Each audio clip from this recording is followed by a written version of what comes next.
Agora vem cá comigo, vamos já passar aqui para os nossos problemas de coluna. Quem é que não tem, né? A gente sabe que está cada vez mais comum. Eu não sei se é porque a gente está mais sedentário, se a gente está se exercitando da forma errada. Bom, o fato é que uma série de coisas, né? O estresse, o brasileiro agora tá obeso. Antigamente a gente era todo vaidoso, que a gente falava assim, ai, somos magrinhos, né? O povo lá fora é gordinho. Não, a gente tá também com sobrepeso ou obesidade. Isso tudo pode afetar a nossa coluna, viu? Então, olha, gente, vamos aprender hoje sobre essas dores, o que elas querem dizer. E saber também o que você está sentindo na coluna. Você sabe, por exemplo, se a dor que você sente é normal ou alguma coisa grave? Então vamos tirar todas essas dúvidas com o médico neurocirurgião Matheus Tomás. Seja bem-vindo, Matheus, uma alegria te receber. Tudo bem, Cláudia? Prazer Tudo estar ótimo. Quer conversar em pé ou sentado? Sentar. Então vamos sentar.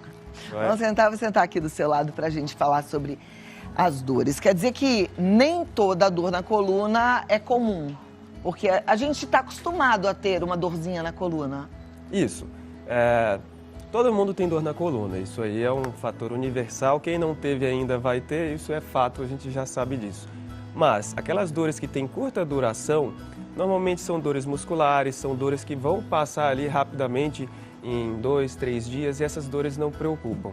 Agora, aquelas dores mais prolongadas, que acabam durando semanas, ou dores que vêm acompanhada de perda de força, de sensibilidade, essas sim a gente tem que ficar atento, são dores perigosas. Perfeito. Tem muita gente que reclama que tem dor na lombar e que essa dor irradia para a perna. Essa é uma dor perigosa? Isso, essa é a dor que a gente chama de ciática. É uma dor que começa na lombar, irradia por toda a perna e ela indica que provavelmente você tem uma hérnia de disco. E essa hérnia de disco ela pode estar comprimindo esse nervo ciático e daí vem aquela dor. A dor é um sintoma de alarme, de alerta de que tem algo errado, mas o que mais preocupa é a falta de força e de sensibilidade. Isso sim é preocupante e a gente precisa procurar um médico com urgência. Qual é a dor mais comum, assim, qual é a queixa mais comum no seu consultório? A queixa mais comum é aquela dor lombar padrão, em faixa que a gente chama, é aquela dor que está ali na parte mais inferior das costas e essa é a dor que todo mundo tem, seja por ganho de peso, por má postura, por falta de atividade física regular. Então tudo isso acaba promovendo o aumento dessas dores no meio da lombar. A dor ciática já não é tão comum assim, mas a dor lombar, essa aí todo mundo tem. Ok. Você falou de exercício. Falta de exercício pode provocar um problema como esses. E exercício em excesso ou exercício da forma errada é prejudicial também? Com certeza, Cláudia. Existem alguns exercícios que com uma carga muito elevada, eles podem acabar danificando ali as estruturas das articulações, dos discos, dos músculos e dos ligamentos. Porque a nossa coluna ela é composta por tudo isso. Então você pode ter lesão em qualquer uma dessas regiões. Então o atleta de alta performance ele tem que ter muito cuidado para que ele não exceda a carga que o corpo dele suporta. Para isso a gente precisa de um treinador. Um profissional de educação física que consegue direcionar a carga que aquela pessoa suporta. E aí sim não lesionar. Tudo tem um limite, né? E a gente tem que conhecer os nossos limites também. Você falou de hérnia de disco ainda há pouco. A hérnia de disco é algo comum que a maioria de nós tem e nem sabe ou não? Na verdade, todos nós temos os discos, que são aquelas estruturas que amortecem ali as vértebras, tá? A gente tem alguma imagem? Seria bom a gente mostrar o que é um disco. Tem a coluna vertebral com a parte óssea e aí é uma camada cartilaginosa, é isso? Isso, é uma camada cartilaginosa que acaba absorvendo o peso ali daquelas vértebras e faz um amortecimento mesmo para que a gente tenha um movimento suave da coluna e sem dor. Acontece que com o passar do tempo, esses discos eles sofrem um processo degenerativo. Então eles podem ficar abaulados, ou seja, eles formam uma saculação. Só que essa saculação pode tocar o nervo. E se ela toca o nervo, aí vem aquela dorzinha chata, aquela dor ciática que irradia, e esse é o problema. Não é comum ter hérnia de disco, mas é muito comum ter abaulamentos. E o abaulamento, ele não quer dizer uma doença, simplesmente quer dizer que você já está num processo degenerativo. O abaulamento é quase que uma hérnia, mas não é uma hérnia, mas é a cartilagem que saiu do lugar, é isso que deu uma... Exato. Imagina que o disco ele pode sofrer esse abaulamento, essa saculação, mas não ter rompido. A partir do momento que aquele disco se rompe e acaba comprimindo o nervo, aí a gente vai chamar de hérnia. Difícil, às vezes, você entender assim, sem olhar uma imagem, né? A gente já mostrou aqui em algumas ocasiões uma coluna vertebral com disco, né? Inclusive fazendo a pressão para a gente entender o que é. Aqui, ó, vamos ver se vai aparecer. Se aparecer alguma coisa aqui, eu mostro para vocês. Mas é importante a gente entender que o nosso corpo ele é todo enervado. E aí, quando alguma coisa sai do lugar, pode tocar no nervo. Tocando no nervo é que a gente sente esse formigamento que vai até a perna. Exato. Isso é o que a gente chama de somatotopia, ou seja, cada nervo ele tem uma região de inervação. Então, a depender daquele nervo que foi comprimido, a dor vai irradiar para algum lugar. Isso pode ser desde a região dos braços, a região das pernas, ou até mesmo a região do tórax e do abdômen. Agora, você falou que a hérnia já é um processo de desgaste da cartilagem dessas articulações da coluna, mas o desgaste não seria acabar com a cartilagem? Porque quando eu penso nela se expandindo para fora, me parece que ela ganhou corpo e não perdeu, né? Na verdade, imagina que uma bexiga, onde você faz uma compressão dessa bexiga e ela acaba se abaulando. O disco ele acaba perdendo altura porque ele se expande para os lados. Olha que imagem maravilhosa aqui. Muito obrigada, Léo. Olha isso. Exatamente. Então veja que o disco nessa região aqui, ele sofreu uma saculação. Ele acabou indo para fora. O disco é essa... Deixa eu ir aqui só para... O disco é essa parte aqui, mais para transparente, que depois ali no cantinho tá vermelho, é isso? Isso. O disco normal é aquela parte que está ali numa cor bege, que faz o amortecimento entre as vértebras. Tá. Em vermelho está representado aqui uma hérnia de disco. E essa hérnia de disco acaba comprimindo o nervinho que está em amarelo, logo ali atrás. Então esses nervinhos amarelos, que são os que inervam ali os membros inferiores, ali é onde dá essa dor ciática. Tá, deixa eu te fazer uma pergunta. O desgaste nas articulações, ele acontece quando a gente vai envelhecendo. Uma pessoa jovem pode ter esse problema? Pode.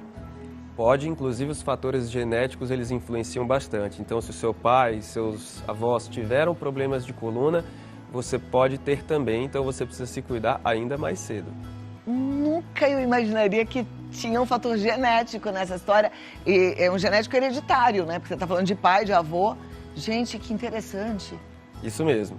O fator genético, inclusive, é importantíssimo, porque a gente já atendeu casos de pessoas com 12 anos, com 15 anos, com hérnias de disco, inclusive casos que necessitaram de cirurgia. Então, e se a pessoa tem uma situação mais grave, ela vai precisar de cirurgia? Depende. Eu diria para você que 95% dos casos de hérnia de disco, eles podem ser tratados com medicação e fisioterapia. 95%. Mas existe uma pequena parcela que vai ter perda de força, que vai ter perda de sensibilidade, vai ter essa pequena parcela que não vai melhorar com a fisioterapia, com os medicamentos, e aí muito provavelmente esses serão os casos cirúrgicos. Como é que é feita uma cirurgia de hérnia de disco, doutor?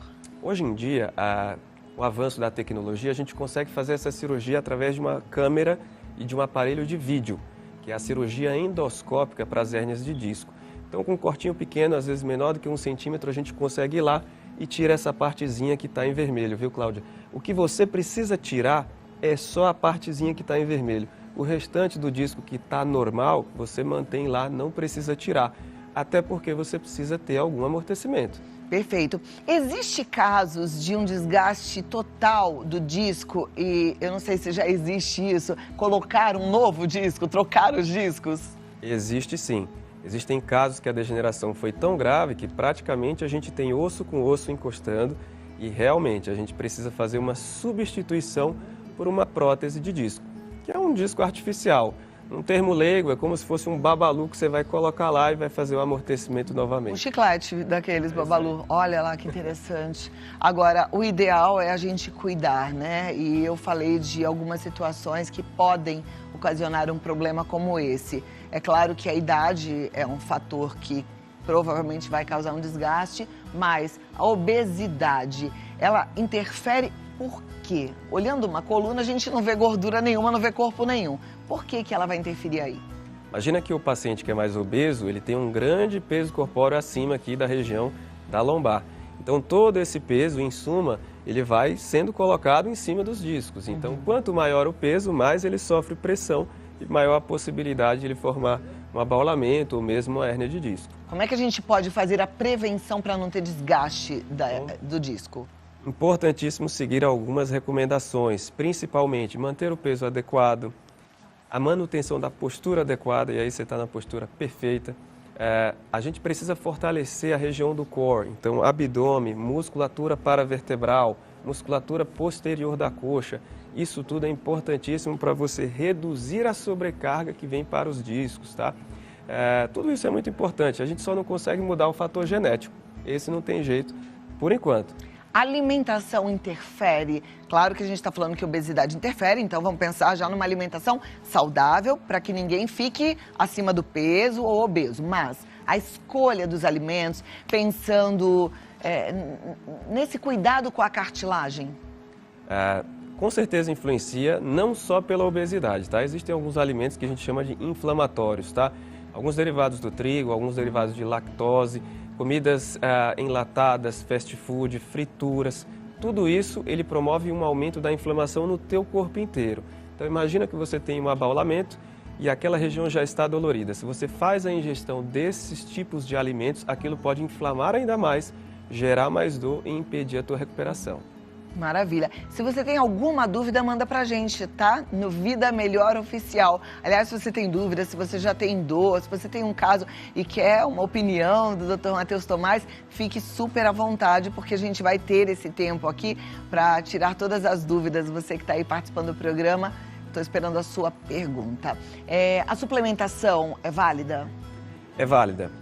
Com o desgaste dessas cartilagens, é importante ter uma suplementação, principalmente a partir dos 50 anos, para tentar melhorar aquela cartilagem e evitar aquela degeneração mais precoce, tá? Então, é importante sim, mas a partir de uma certa idade. Novo já não tem necessidade. Por conta disso, eu vou te pedir 2 minutos, eu vou dar um recado e volto já, tá bom? Agora vamos lá, vamos continuar o nosso bate-papo. Você que já mandou sua pergunta, muito obrigada, já tem a sua resposta, porque o doutor está aqui nos esperando e esse é um momento muito bom, porque a gente tem a sensação de fato de te ajudar até pontualmente. O Brasil é tão grande, né, doutor? Às vezes eu vou para uma cidade pequenininha e eu vejo que tem carência de um especialista nesses lugares, às vezes 2, 3 mil habitantes, a gente não vê um especialista. Então, muito obrigada pela presteza de estar aqui, tá bom? Imagina. Vamos lá, vamos colocar a pergunta na tela.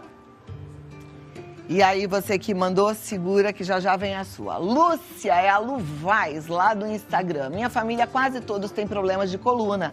E também somos muito magros e altos. Será que tem a ver com o nosso biotipo? Fazer musculação ajuda? Legal. Lúcia, já gostei do seu nome, que é o nome da minha mãe, então, legal. Queria te responder essa pergunta aqui com muita clareza, tá? A parte genética não tem muito a ver com o biotipo. O fato de ser alto e magro não vai te proporcionar um maior risco de doenças na coluna. Mas a musculação vai ajudar sem sombra de dúvidas, tá? A gente falou aqui um pouco antes do fortalecimento da região do core. Então, do abdômen, da lombar, tá certo? Tudo isso é importantíssimo para que a gente tenha uma melhora dessas dores. Então, com certeza, vai ajudar sim. Eu vou aproveitar a pergunta da Lúcia, doutor. Hoje mesmo eu estava fazendo minha musculação, eu faço todos os dias e eu digo para você que não é uma questão de amar, não. É de aprender a amar aquilo que a gente tem que fazer. Exercício físico a gente tem que fazer. Então é melhor fazer com gosto, né? Então coloque isso na sua cabeça. Não é o pensamento que manda em você, é você que manda no seu pensamento, tá? Mas voltando ao assunto, eu estava lá hoje fazendo aquele... como é que é o nome daquele exercício? Esqueci. Aquele que empurra, leg press. E estava lá com o leg press e estava pensando, né? Eu faço com bastante carga e tal, claro que com orientação de um profissional, mas ali a gente vê que o joelho também trabalha. Isso é prejudicial ou não? Para quem treina, a gente precisa tomar algum cuidado extra em relação a esse desgaste? Assim, a gente precisa sempre ter um movimento perfeito daquele exercício que você está fazendo. Então, nunca você pode fazer uma extensão completa até o final, você sempre tem que manter um pouquinho de flexão no começo e no fim do teu exercício. tem que estar com a lombar bem apoiada, então quando você vai fazer o exercício de leg press, você não pode tirar ali as tuas costas da região do banco. Então, tomando esses cuidados não vai ter problema. Pelo contrário, vai te ajudar no fortalecimento. Mas tem que estar de olho nos detalhes. Perfeito. Eu não posso reclamar que eu não tenho dor na coluna, mas também eu me cuido, vocês sabem disso. A Cleci Fuente sempre participa, uma querida. Ela diz: tenho 66 anos, tenho dores horríveis na minha lombar devido a 2 hérnias de disco e abaulamento das L4 e L5. E problema no sacro também. Colágeno tipo 2 pode melhorar isso? Legal. Cle, até poderia te ajudar, mas é muito mais importante toda a outra parte do tratamento. Ou seja, redução de peso, ajuste de postura, fortalecimento da região do core e da lombar, tá certo? Isso é muito mais importante do que a reposição de colágeno.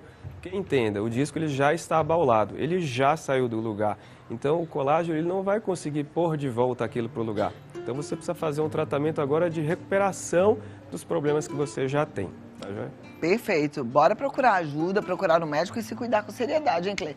Ana Jales, ela é a Cádia75 Jales no Insta. Eu passo o dia inteiro sentada, pois sou costureira. Ultimamente eu tenho sentido muitas dores no final da lombar. São dores muito fortes que até para andar é difícil. O que pode ser? Legal. Ana, muito provavelmente a sua dor ela é postural. Isso porque você trabalha o dia inteiro sentada e para quem trabalha sentado a dica é: a cada 40 ou 50 minutos você precisa levantar, fazer um alongamento breve, dar uma caminhadinha. Para quê? Para tirar aquela posição da musculatura de contração. Você fica lá sentado, musculatura contraída, acaba gerando uma tensão e uma dor muito grande. Então, precisa levantar de tempos em tempos para caminhar e tirar essa postura de contração. Serve para quem trabalha em home office, para ela que é costureira, para o pessoal que trabalha como motorista e fica longas horas ali dirigindo. É importante adequar a postura. A tua dor, certeza que é postural, você precisa só ajustar isso. Eu fico pensando que quem trabalha sentado muito tempo e que já tem dores precisa, assim, todos precisam, mas mais ainda fazer musculação, né? Sem dúvida, não só a musculação, viu, Cláudia? Tem várias coisas que podem ajudar. A gente fala da musculação por ser mais universal, digamos assim, mas o pilates, o RPG, a hidroginástica, até o próprio crossfit, se feito da maneira correta, pode ajudar. Muita gente fala que é vilão, mas se feito da maneira correta, pode ajudar. E a musculação, que é universal, mas sempre com o professor do lado, fazendo o exercício da maneira correta, sem sobrecarregar, sem exercer muita carga. Isso tudo é muito importante. Joia, obrigada, Ana. Vamos lá para a próxima pergunta. Essa ou essa? Ah, essa foi a última. Deixa eu te agradecer então, doutor. Quero que você volte, porque sempre é muito bom aprender a cuidar bem do corpo da gente, né? Isso é crucial para que a gente tenha uma vida cada vez melhor. Dr. Matheus Tomás, ele tá no dr.mateus, Tomás com Z, neuro, tá? dr.mateus, Tomás, neuro. E o WhatsApp dele para você marcar uma avaliação, uma consulta é o 119-6415-8809. 119-6415-8809. Muitíssimo obrigada e até a próxima. Uma ótima tarde. Boa tarde, obrigada. Cláudia, foi um prazer. Igualmente.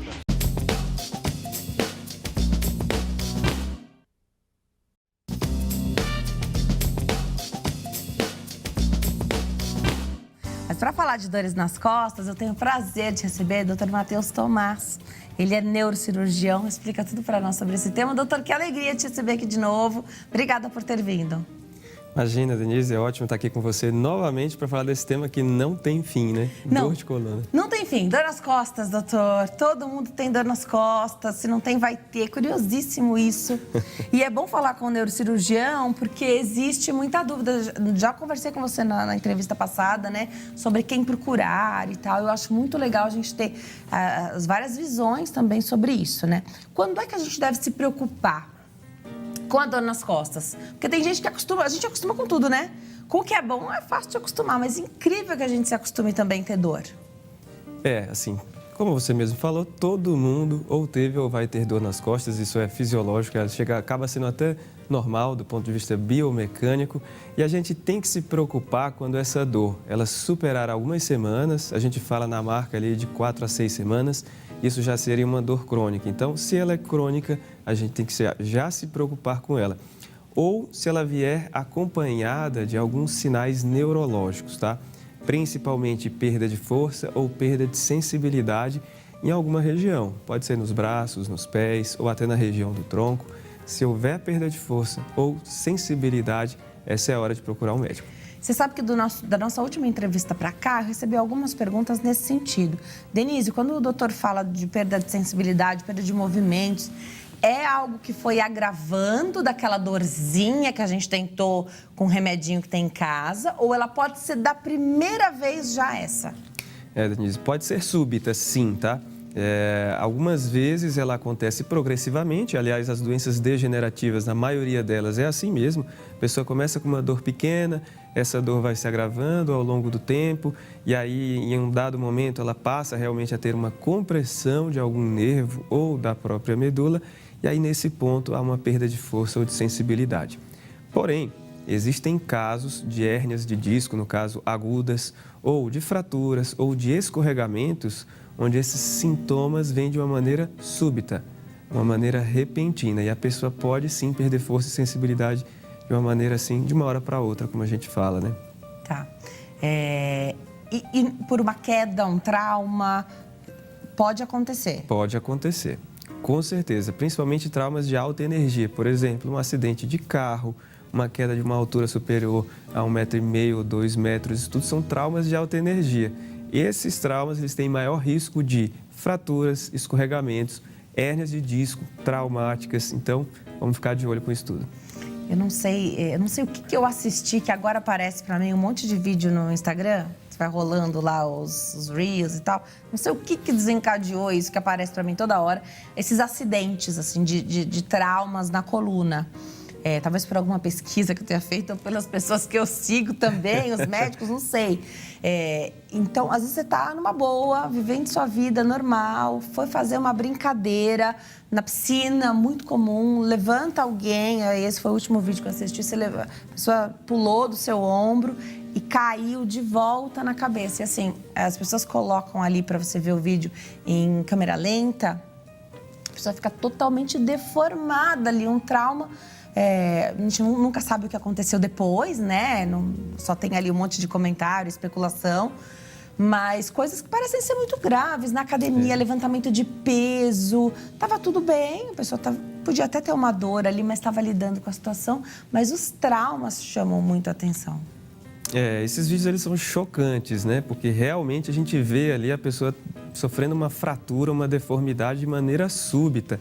E a gente sempre salienta que essas brincadeirinhas aí de subir nas costas do outro, de empurrar, enfim, de mergulhar de bico, que a gente chama, ou de ponta ou de cabeça, isso tudo tem um risco altíssimo de você ter uma fratura de vértebra cervical e realmente ficar até tetraplégico, que seria a situação mais grave, né?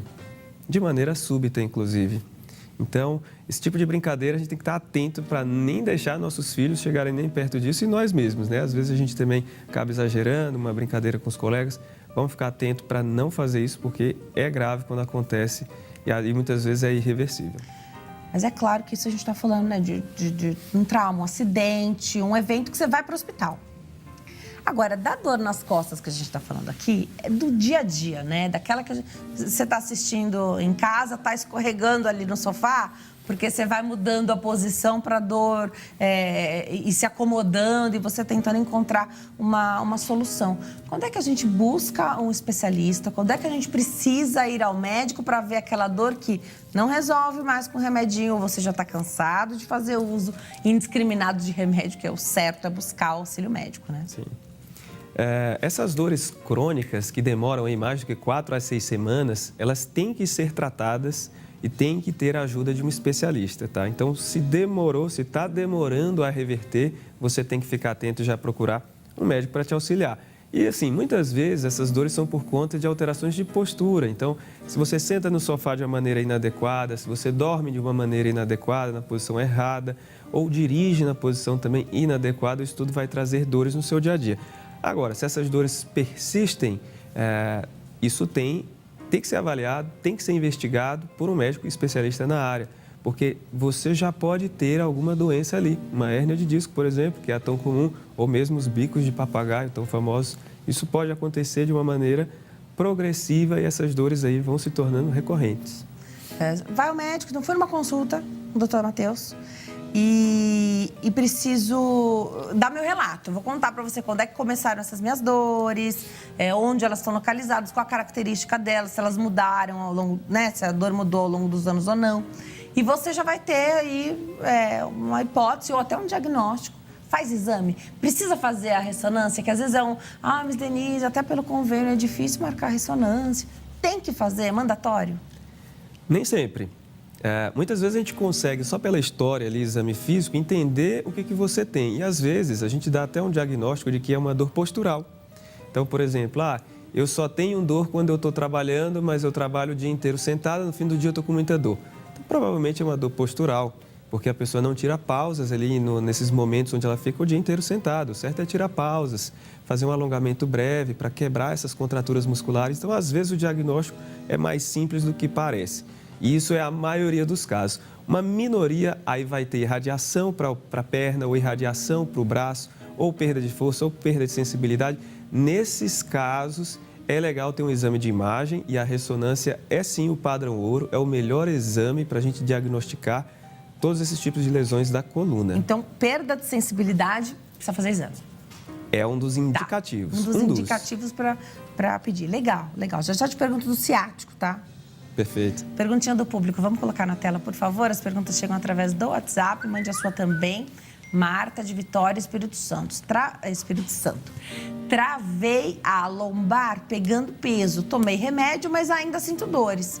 A dor parece aquele dolorido de quando tomamos injeção. É normal? Obrigada, Marta.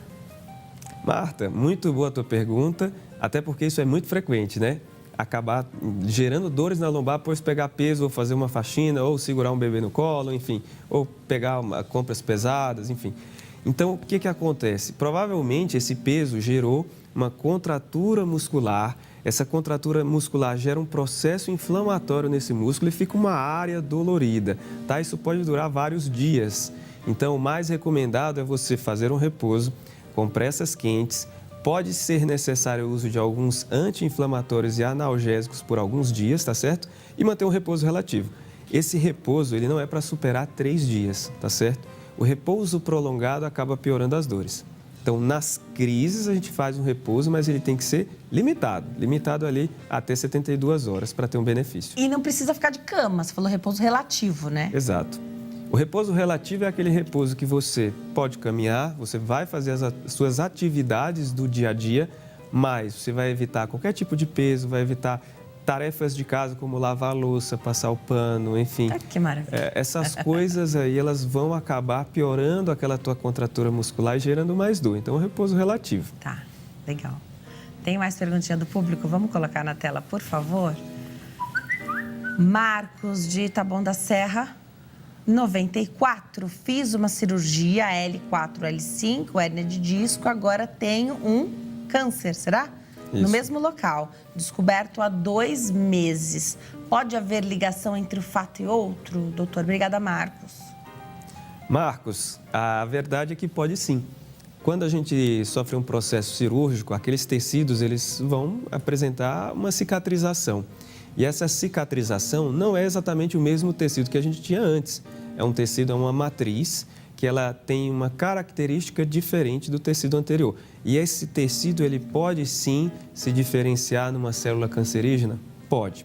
Então, é possível que tenha ligação, mas a gente não tem certeza, até porque existem diversos tipos de cânceres que podem vir de outras estruturas e se implantar lá no local onde ele fez essa cirurgia. Então, tem que ser feito um diagnóstico, o médico vai provavelmente solicitar ali uma biópsia, né, uma avaliação daquela lesão para saber de onde veio e realmente fechar aí o teu diagnóstico. Doutor, muita gente relata uma dor na coluna depois de ter tomado uma anestesia. Então, a anestesia que tem, acho que 2 tipos que são, né, pode ser feita ali na coluna. Tem relação isso ou pode não ter nada a ver? Sim, existe alguns casos onde a anestesia mais indicada é a anestesia por hack, que é aquela que é feita lá nas costas, na lombar, inclusive muito a que é mais utilizada nas cesáreas, né? Isso. Quando vai ter um bebê. Então, assim, Você pode ter uma dor local ali por uns dias, isso por conta da própria punção, que acaba pegando a pele, a musculatura e a região mais ali interna da coluna. Porém, essa dor também ela é autolimitada, ela só é para durar alguns dias. Existem outras síndromes, como por exemplo a cefaleia pós-RAC, que é uma dor de cabeça prolongada pela saída do líquor, né? Algumas vezes acontece uma falhinha na dura mater, o líquido que recobre ali as nossas estruturas da coluna acaba vazando um pouco e aí a pessoa com esse vazamento de líquido apresenta dores de cabeça. Isso pode acontecer? Pode, é raro, mas também tem tratamento, não precisa ter desespero. Então não é a vida toda dando a desculpa da dor por conta de uma anestesia, não, né? Buscar auxílio médico. Não. Se você tem dores frequentes, provavelmente não é daquela RAC anestesia. Deve ter outra causa por cima aí que tem que ser investigada. E o ciático, hein? Por que chama tanta atenção esse nervo, essa dor tão forte que as pessoas relatam? O ciático, ele é extremamente dolorido e quando alguma hérnia de disco acaba comprimindo ele, a dor ela irradia pela perna inteira. Então, acaba sendo assim um terror, porque a pessoa não consegue andar, ela não consegue sentar, ela não consegue se movimentar. Então, realmente é aquela história de a minha coluna travou. Então, se a coluna travou e a perna travou, a pessoa entra num desespero, né? É muita dor mesmo. É um choque, uma queimação, uma falta de força, uma perda de sensibilidade. Parece que vem tudo junto quando tem uma compressão muito intensa ali daquele nervo ciático, tá? E é uma das doenças mais comuns que acometem a coluna lombar. A primeira seriam as dores musculares, a segunda seriam os bicos de papagaio e, em terceiro lugar, sim, as hérnias de disco aí com compressão do ciático. Por isso que a gente escuta falar tanto, porque é relativamente comum mesmo. Legal. Você falou de cirurgia, intervenções, o que tem antes? Então, sempre tem um tratamento clínico, nem sempre ele é utilizado porque tem critérios, né? Pode ser que a pessoa já tenha passado desse ponto, agora não resolve mais. Como é essa escadinha, doutor? Pode. A gente sempre vai fazer o tratamento exatamente com uma escadinha, através do tratamento clínico, passando até o tratamento cirúrgico de acordo com a necessidade. Porém, alguns casos de compressão aguda da medula, principalmente, eles indicam uma intervenção imediata. Não dá nem para fazer o tratamento. Não dá, porque a gente já sabe que o tratamento clínico não vai surtir efeito. Se existe uma compressão medular, de fato, com lesão medular, essa pessoa precisa de uma cirurgia urgente para fazer essa descompressão e conseguir se recuperar. Mas isso é a minoria dos casos, viu, Denise? Mais de 95% dos casos a gente usa o tratamento clínico e aí fisioterapia é importante, a perda de peso, fazer um fortalecimento da região abdominal e das costas. Tudo isso é importantíssimo para a pessoa ter um tratamento clínico adequado. Algumas vezes a gente também precisa utilizar alguns medicamentos aí para tentar sair dessas crises, mas toda essa outra parte é importantíssima. Se a pessoa não fizer, é muito difícil conseguir sair das crises, tá? Tem que ter um empenho de fato. E dos procedimentos, você falou que vai numa escadinha até o tratamento cirúrgico, mas hoje tem o que é minimamente invasivo, então não é bem uma cirurgia, bloqueios, outras intervenções. Como é que se caracteriza isso? As pessoas buscam por isso, doutor, olha, se você disser que é cirúrgico, será que não tem um minimamente invasivo para a gente fazer? A maioria das pessoas, elas já vem buscando esse tipo de tratamento menos invasivo, é natural, né? Ninguém quer ficar vários dias ali em casa ou perder trabalho por conta disso. Então, a medicina vem se desenvolvendo cada dia mais e na coluna isso foi muito rápido. Então, eu diria para você que de 5 anos para cá, o boom de procedimentos minimamente invasivos foi absurdo. Então, hoje em dia, a gente tem diversas opções para tratar, com infiltração com aspirado de medula óssea, com cirurgias endoscópicas, tanto para a coluna lombar quanto para a coluna cervical. Às vezes com uma descompressão com um corte pequenininho que leva apenas um ponto. Então, está muito moderno, está muito avançado, mas a gente precisa de uma avaliação criteriosa.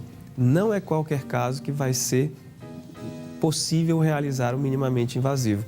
Tem casos de grandes escorregamentos, de escolioses, que você ainda vai precisar lançar mão daquelas cirurgias mais antigas, aquelas maiores, com pinos, com artrodese, porque a doença daquela pessoa demanda isso, tá?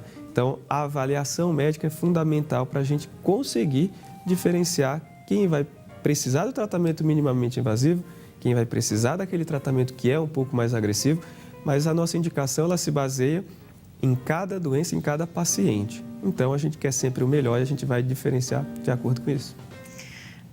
Como é essa consulta para conscientizar a pessoa que você vai fazer o teu melhor trabalho, mas que depois ela vai voltar para a rotina, ela tem que fazer a parte dela, senão ela pode ter de novo um problema, que não seja naquele lugar, mas pode ser em outra região da coluna.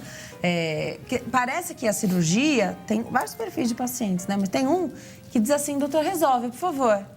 Como se você fosse simplesmente operar e a pessoa nunca mais fosse ter aquele problema. Não tem essa garantia, né? Denise, cirurgia não é milagre. A gente faz o nosso melhor e muitas vezes a nossa expectativa é de descomprimir o nervo ou de retirar aquela hérnia de disco que está comprimindo ali. Enfim, de fazer a nossa parte e a partir daí deixar que o corpo da pessoa faça essa recuperação. Mas o engraçado é que a recuperação de cada pessoa é muito individual. Então, pode ser que aquela cicatrização seja rápida, pode ser que uma cicatrização seja bem demorada, vai depender se a pessoa tem diabetes, pressão alta, se ela fuma ou não, vai depender da idade, do grau da lesão, do número de níveis onde ela tem essa doença na coluna, tudo vai influenciar na recuperação.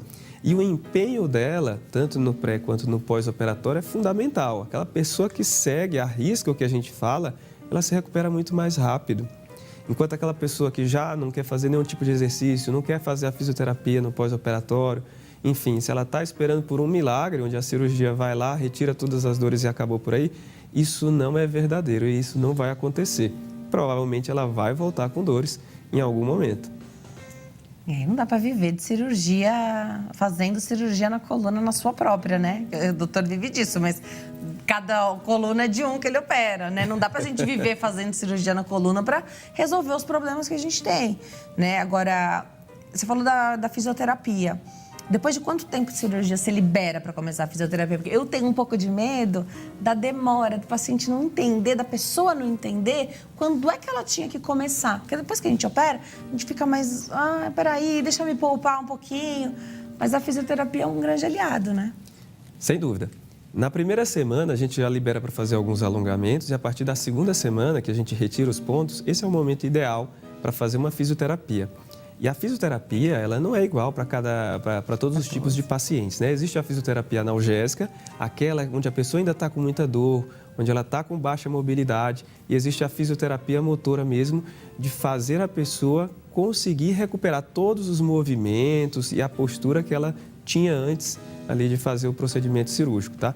Isso, então, em 2 semanas é o mais indicado e a maioria das pessoas, com 1 mês após o procedimento, já volta às atividades normais. Academia, ou até vai jogar futebol, ou até vai fazer o esporte que ela praticava antes, porque a recuperação, em média, para uma cirurgia minimamente invasiva, é isso aí, em torno de 30 dias. E eu digo em média porque existem vários fatores que vão influenciar na cicatrização. Isso pode ser para mais ou para menos, de acordo com os fatores da pessoa. Então, essa pessoa vai voltar, se seu paciente vai voltando, para você ver como está essa cicatrização, para você ir dizendo se o caso dele, ele realmente com 1 mês já está liberado para voltar, ou se no caso dele, ele tem que pegar leve um pouquinho. Perfeito. Essa avaliação ela vai ser feita seriada, com os retornos aí, para que a gente possa indicar o momento ideal para cada terapia e para cada pessoa. É muito diverso, é muito diferente, né? E a pessoa não pode seguir um padrão. Às vezes ela olha lá na internet e fala, ou até fala com o vizinho, o vizinho voltou a fazer isso com tantos dias, então eu vou fazer também. Não é assim que funciona, a avaliação de cada pessoa é diferente. E aí o médico é que vai conseguir te falar sobre qual é o momento ideal, né? Nosso tema é bem genérico, né? Dores na coluna, mas aqui queria pensar nesse retorno, doutor, à atividade física, retorno à academia, por exemplo. E vamos pensar que a maioria das pessoas não tem acesso a um personal. Então, elas estão ali com a orientação mais genérica. Tem professores, sim, ali na sala, mas eles não estão ali contratados dela. Perfeito. Tem alguma limitação? Pode ter. Eu operei a coluna, então agora eu tenho uma limitação. Ou de amplitude no movimento, que você vai precisar de um treino mais específico. Não precisa ser personal, mas que você vai precisar, olha... professor, passei aqui por uma cirurgia, deixa eu te contar que eu preciso te falar quais são as minhas restrições para você montar um novo treino, porque a gente quer voltar para o treino antigo, né? Denise, o ideal realmente é ter um professor para ele fazer essa prescrição de exercícios, né? O profissional de educação física é o mais recomendado para isso. Mas aqui, brevemente, se eu puder dar uma dica sobre esse assunto, eu diria que os exercícios mais importantes são os de fortalecimento do abdômen, da lombar e da musculatura posterior da coxa. É o que a gente chama de core.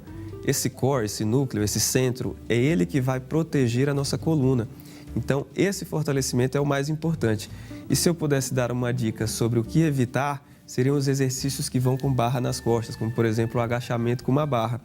Porque esses aí que fazem um peso aqui acima do nível dos ombros, esse peso ele vai sim se direcionar lá para a tua lombar e vai acabar causando uma agressão bem grande. Então, esses aí a gente evita. E aí não precisa ficar sem fazer atividade física, porque tem vários tipos de exercício. Você só não vai fazer esse com a barra aqui nas costas, né? Então você vai adaptar, seu treino vai ser tão eficiente quanto o anterior, mas com as adaptações necessárias. Legal, você vai aprender a amar seu novo treino também. E há essa liberação, porque tem gente, o seu paciente já voltou lá, ou vindo de outro médico e falou assim, não faço, doutora, academia, eu não faço atividade física porque sou operado da coluna. Com certeza você já ouviu isso, né? Isso daí era uma máxima no passado. Então, a maioria dos médicos mais antigos, naquela época, realmente, a indicação era de não fazer atividade física, manter um repouso, porque o repouso traria uma recuperação. Só que isso já caiu por terra há muito tempo, tá? Todos os estudos mais atuais indicam os exercícios como parte do processo de melhora ou de cura daquela pessoa. E nesse retorno não precisa fazer necessariamente o exercício na água, né? Não, você pode utilizar qualquer exercício de mobilidade. Pode ter impacto. E aí, fisioterapia, RPG, pilates, natação, hidroterapia, a própria academia com musculação, tudo isso pode te ajudar, se feito da maneira correta, né? De preferência com o professor ali orientando sobre quais são os exercícios mais corretos para aquela tua situação. Porque quem opera, por exemplo, a cervical é completamente de quem opera a lombar. Os exercícios serão diferentes, o tipo de fortalecimento também vai ser diferente. E hoje, o que mais chega para você no consultório de dor nas costas? É em que região? É lombar? 90% é lombar. E isso tem uma justificativa, né? Como nós temos a postura bípede, a gente anda em pé, só com os pés. Então, o peso de todo o nosso tronco ele vai ser sustentado pelas nossas vértebras lombares e elas são as que mais sofrem, porque elas carregam o maior peso do corpo. Então, consequentemente, é ali onde está a maioria dos problemas. Então, naturalmente, já é sobrecarregado. Agora, se você já está com sobrepeso ou em patamar de obesidade, aí mais ainda, né? Então, faz parte desse acompanhamento também, perder peso, se for o caso, né? Com certeza. A obesidade ela influencia bastante e a perda de peso ela vai auxiliar na recuperação dessas dores. Mas também não pode ser uma perda de peso rápida. Ah, tá. Porque se você perde peso muito rápido, você também perde a musculatura que sustenta a tua coluna. Então, você acaba melhorando a questão da sobrecarga que a tua coluna vai receber, porém você acabou perdendo a musculatura que sustenta ela. Então, ela ficou mais fraca. E aí a pessoa acaba, muitas vezes, perdendo peso muito rápido, até piorando as dores de coluna. Cirurgia em obesos é mais complicada? Cirurgia que você vai fazer na coluna, se é um obeso, é mais difícil? Sempre é mais difícil. E isso começa desde a anestesia. Por quê? Porque a gente tem limitações, tanto para anestesia, seja para hack, que já é mais difícil no obeso, seja para uma anestesia geral, como a intubação, que também é mais difícil no obeso. E a gente tem as nossas limitações cirúrgicas também. Todo instrumental, quando você vai fazer uma cirurgia de coluna no obeso, ele tem que ser maior, ele tem que ser mais longo, é mais difícil chegar nas estruturas que a gente quer. Então, há uma limitação para nós também, cirurgiões. Então, perder peso faz parte, auxilia bastante nessa melhora das dores. Muito legal. Então, se vai ser cirúrgico ou não o caso, precisa passar com um especialista. E aí, neurocirurgião também é especialista em coluna. Eu vou deixar os contatos aqui do doutor, o Instagram, @dr.mateustomazneuro. Tem bastante conteúdo legal lá, viu? Vai lá seguir. @dr.mateustomazneuro. O WhatsApp é 11 96415 8809. Vou repetir, 11 96415 8809. E o site é mateustomazneuro.com.br. Adoro te receber aqui, doutor. Volte sempre. Muito obrigado, Denise. Sempre um prazer. Voltarei várias vezes. Venha assim que tem muita coisa pra gente falar desse seu universo aí da neurocirurgia. A gente fica por aqui, fique com Deus, te vejo amanhã. Tchau.